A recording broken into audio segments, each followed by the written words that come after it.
Theresa May faces calls from 100 MPs to break political deadlock over NHS and care. Almost 100 MPs have called on Theresa May to establish a cross-party commission to address the crisis in the NHS and in social care. A letter sent to the Prime Minister calls for a parliamentary commission, and signatories include 21 select committee chairmen and 30 former ministers.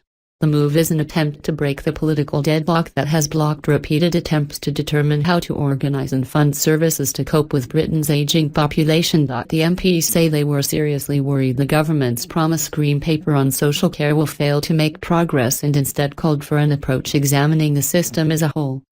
Health Select Committee Chairwoman Sarah Wollaston said, "We call on the government to act with urgency and to take a whole-system approach to the funding of the NHS, social care and public health.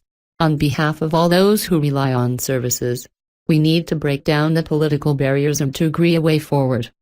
A similar commission was set up to reform the banking system were examined in the years following the financial crash, and it allows a cross-party group of MPs and peers to look at an issue. Dr. Wollaston, a Tory MP, added, "We believe this is the best way to examine what funding is needed both now and into the long term, and to seek a consensus on the options for sharing the costs. This year we mark the 70th anniversary of our NHS, and we believe that the public want their vital health and care services to be given the funding needed to meet rising demand." Dr. Wollaston coordinated the letter with fellow Select Committee Chairman Liberal Democrat Norman Lamb and Labour's Frank Field. Mr. Lamb, Care Minister in the coalition government, said, "We need a fundamental review of health and care funding in order to safeguard the quality of these services in the longer term, and to finally deliver equal access to treatment for those who suffer from mental ill health.